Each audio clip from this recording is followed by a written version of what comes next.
Hey, I'm Gathright, and I would like to give you some information and maybe impart some knowledge that I have about the creative songwriting process from A to Z. And because a lot of people ask me that, like, where do the ideas come from, and where does your inspiration come from, and how do you get started? And how do you create the music? Does the music come first? Does the lyrics come first? And so, what I'd like to do today is just go through a one of my songs, which is the name of the song is A Little Miss Logical, and that song won first place in the Austin Song Contest. I think in 2016 or 17 with the Austin Songwriters group competition that they put on. And so I thought that would be a good example, and here we go.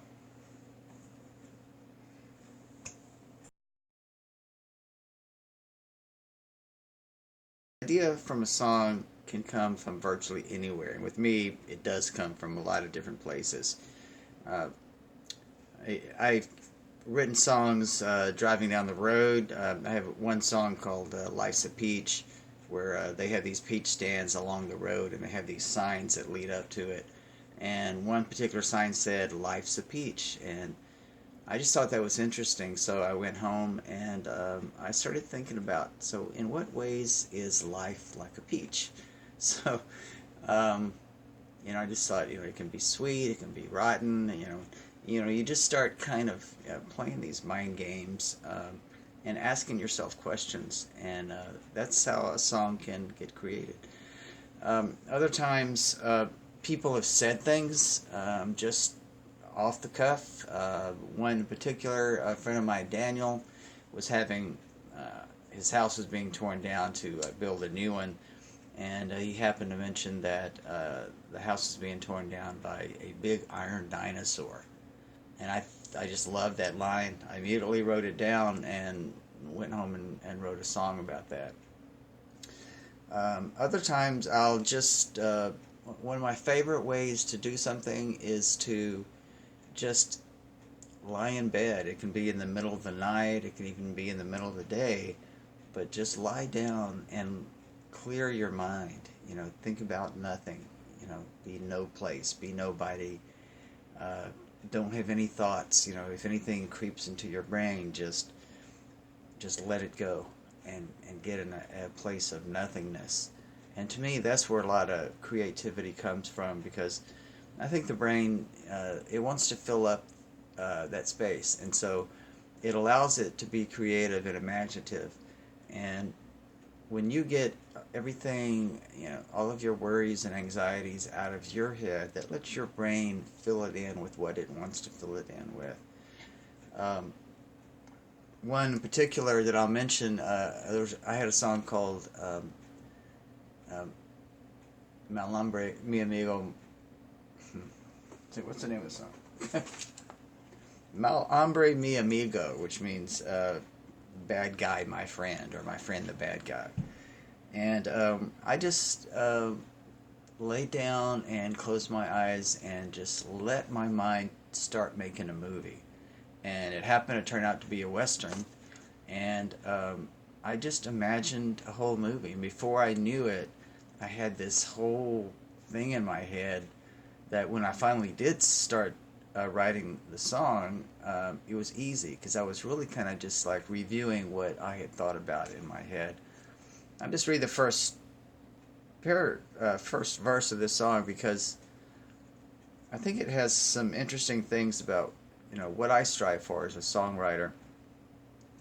The first verse says, "He was a man's man. He was a woman's man. He was a killer on a saddle with a pistol in his hand, running from the law and some husbands too. Robbing, loving, drinking was all he knew to do." Uh, what that does that you might want to take note of is it sets the scene in a vivid way. What does it tell you? He was a man's man. It means he was a big guy. He was tough. He was a woman's man. He was also maybe regularly handsome, somebody that women would like. He was a killer on a saddle with a pistol in his hand. Obviously, he's a cowboy. He's probably killed some people. He rides a horse. He's got guns. He's running from the law, possibly some husbands. So he's like, kind of a bad guy, which is the malambre part of it. And it says, robbing, loving, drinking was all he knew to do. So by just within the first 15 seconds, you have a vivid image of who this person is. And that's what I strive for in a song, is being able to immediately tell the listener what the song, who the character in the song is, draw that mental image, and at the same time, a second benefit is like, you get them thinking, like, wow, that sounds like an interesting guy. Maybe I'd like to know more about it. What's this song going to be about? And so that immediately draws them in so that they'll listen to the rest of the song. So, with Little Miss Logical, the way that this started out was at my kitchen table. My daughter was doing homework, and she had solved this problem, and she was really proud of it. So she explained the problem to me, and she explained how she figured it out.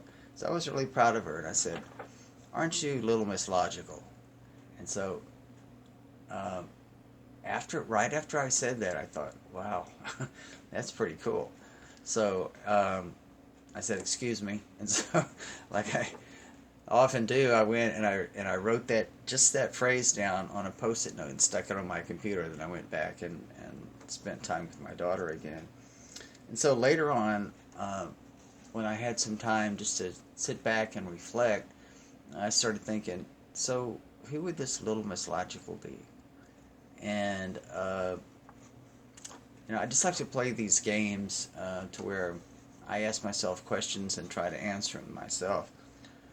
Which, interestingly enough, that's not comparing myself, but Albert Einstein, a lot of the theories, like the theory of relativity that he came up with, those came out of mind games that he was playing. Like, he imagined a person being on a train that was traveling at the speed of light, and another person on a train platform that was observing the train going by.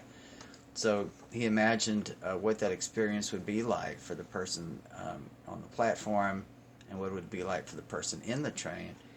And it came up that what they saw, and actually time itself, was relative to where they were. So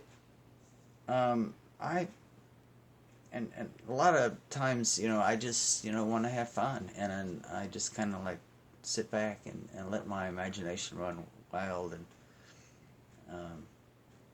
don't have any phones on, and don't be looking at my tablet or anything like that. So Little Miss Logical, thinking about who that she might be, what I came up with, Little Miss Logical, she lays her clothes out neatly on a rack. Imagine, she's got a job, she works every day, so like she's like really precise about what she does. She's got a really neat closet. She lays her clothes out neatly on a rack, one for every day and one spare stack. So she's not only that, but she prepares ahead of time. She's very methodical in what she does. And then wanted to say, she's so punctual, never fails to walk to work on time, counts each step in case she might go blind. So that's probably the extreme, She thinks ahead so far that she counts her steps in case she goes blind, and she has to know how many steps that she takes on the way to work. And then at the same time, I wanted music to be like really rigid too, so I came up with this.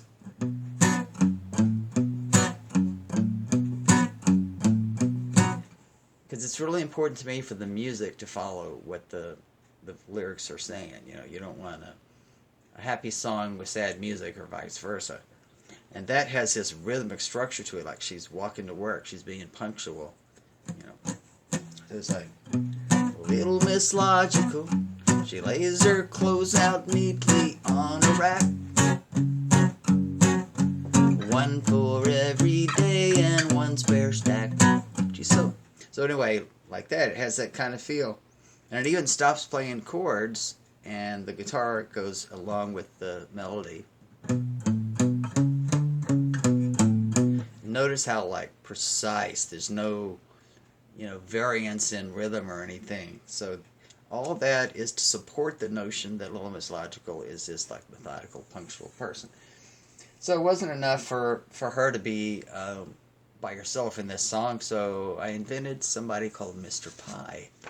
And Mr. Pi is someone that, Mr. Pi, he's mathematical. It has to do with the pi, the number, and it's a never-ending number. And so it says, Mr. Pi dreams he'll be a wealthy man someday, lost in thoughts. He dreams his life away. So he's a businessman, and he dreams about being successful, but like a lot of us, he gets lost in his thoughts. And sometimes if you think too much and you don't take action, then you're dreaming your life away, because like you're living on dreams and you're not living on actually getting something done.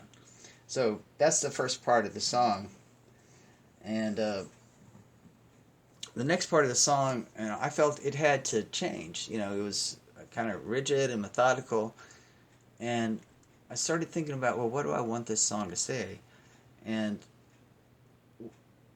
what I decided that I wanted the song to say was make a statement about people that are so wrapped up in being precise and methodical and their own dreams. They can be walking down the street and they pass each other and they don't say hi. They're just like involved in their thoughts and their dreams, their cell phones or whatever. And it's not like the old days. I feel like when people would smile at one another and say, "Hey, how you doing? How's it going today?" to a stranger, because people, sometimes scared to talk to strangers.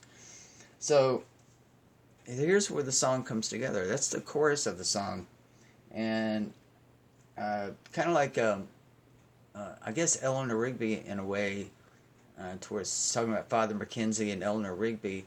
It has some really specific things. But then when you get to the chorus, it's like, oh, look at all the lonely people.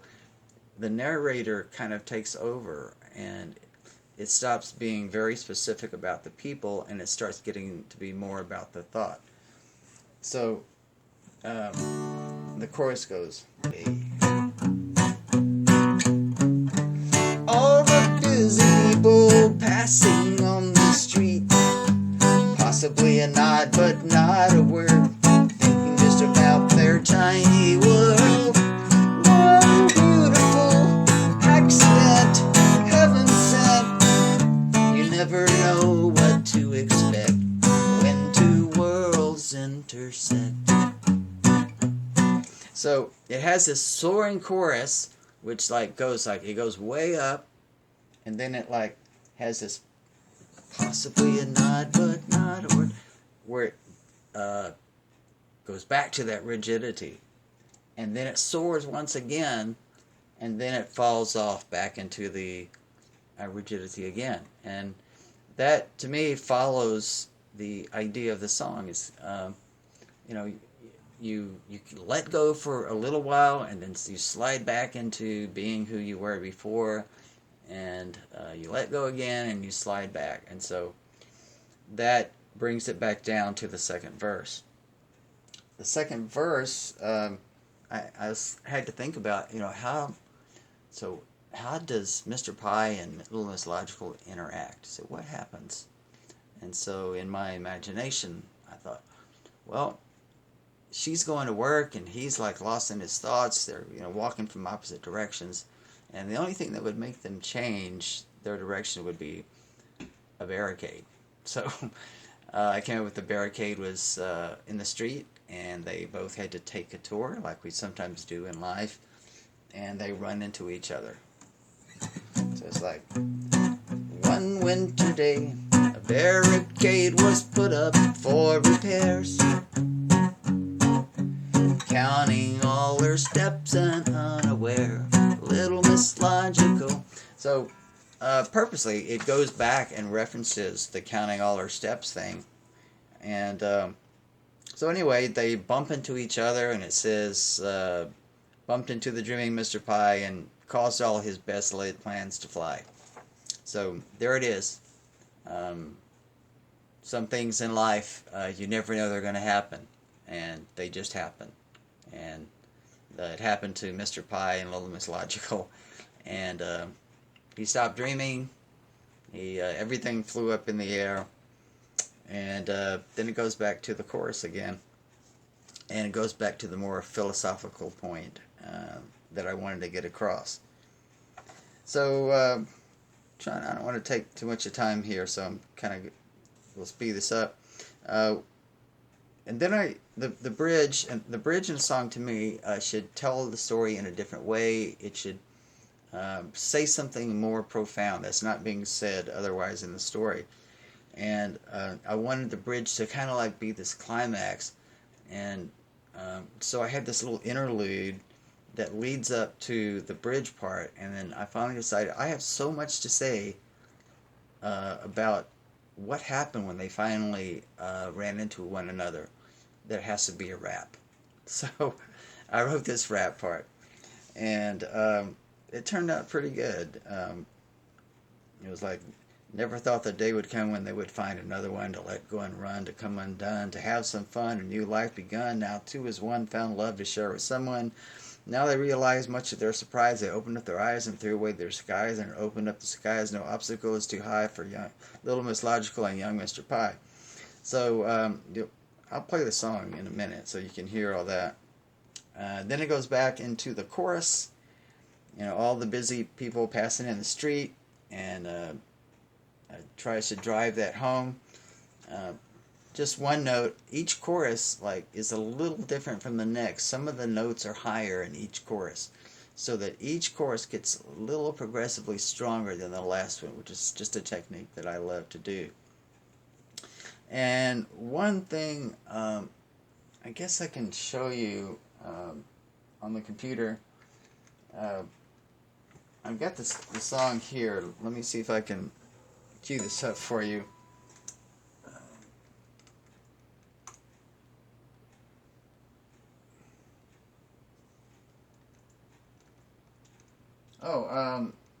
I'll point out one thing here. This is the guitar part, and this stays the same throughout the whole song. This is just a really distorted guitar playing basically one note, and I'll play a little bit of that solo.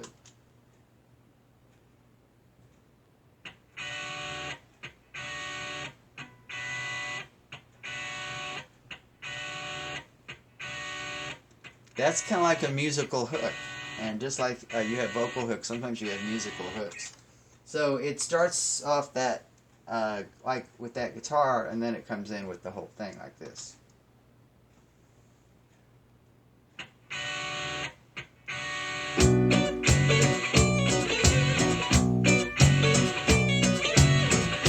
Little Miss Logical. Okay, and so anyway, it goes through the whole song, and the thing that I want to point out is just right before the very last line of the song. Let me see if I can find it real quick. When two worlds intersect. Oh, there it is, right there.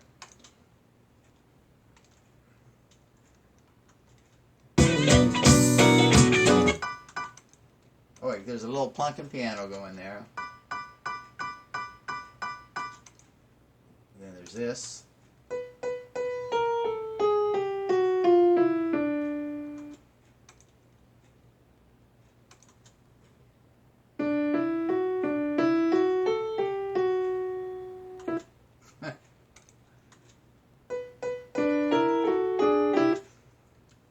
So what this is, I was just having a little fun, and I do this a lot in my songs. I'll put little things in there that people may never notice, and it might be like a little line from a Beatles song, it might be a little melody from a Beatles song, or it might be something that just means a lot to me, being creative, that I don't ever tell anybody about. And that's kind of the case in this song. The theme of the song was two people that coming from different directions, different points of view, that happen to run into one another and they fall madly in love. And so I wanted to try to express that musically at the end of the song. So I do it with this piano part. And what happens is, like, I start with a low note on the piano and then start with a high note on the piano. And the high note starts going down. Da, da, da, da, da, da, da. The low note comes up. Da, da, da, da, da, da, da, da. And they're chromatic, which means just like a half step at a time. And so they're dissonant at first. And then I wanted, as those two notes came together and started to meet, the closer they got together, the more harmonic they became. And this is like, you can barely hear it in the song, but to me it was kind of a big deal. I don't know if you can even hear it when I play it. Let me play it without the music first.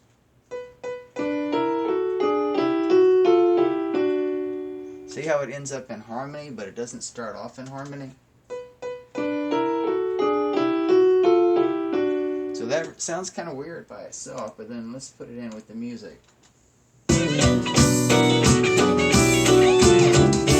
never... One more time. You never know what to expect. Anyway, I don't know why that's important to me, but it's just a little thing that I do. Anyway, that's the creative process on this song, and I hope you enjoyed it, and now I'm going to play the song for you. Thanks for listening.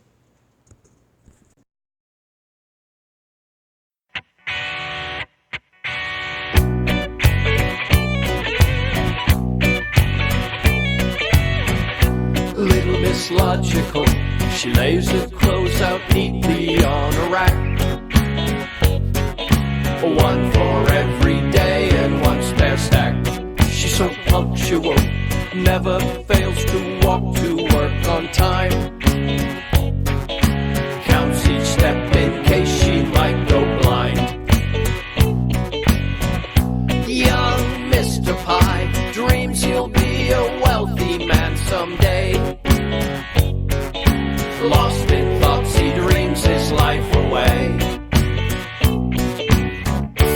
All the busy people passing on the street, possibly a nod but not a word, thinking just about their tiny world. One beautiful accident, heaven sent. You never know what to expect when two worlds intersect.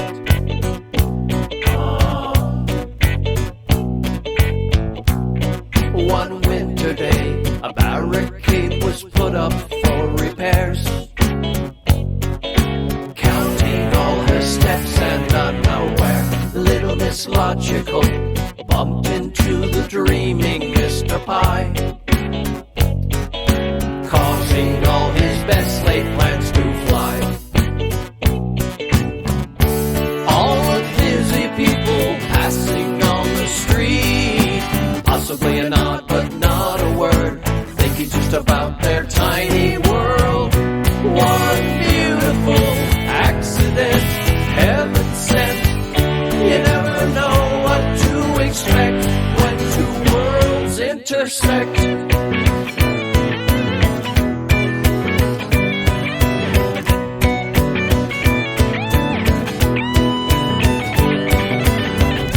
Little Miss Logical, practical, factual, young Mr.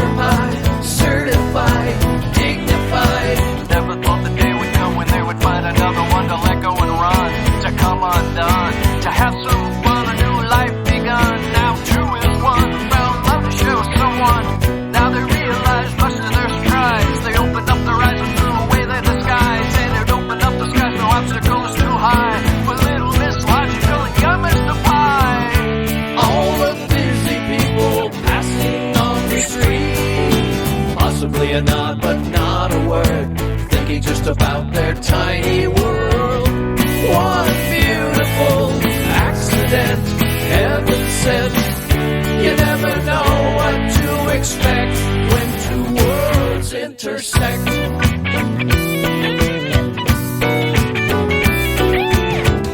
You never know what to expect when two worlds intersect.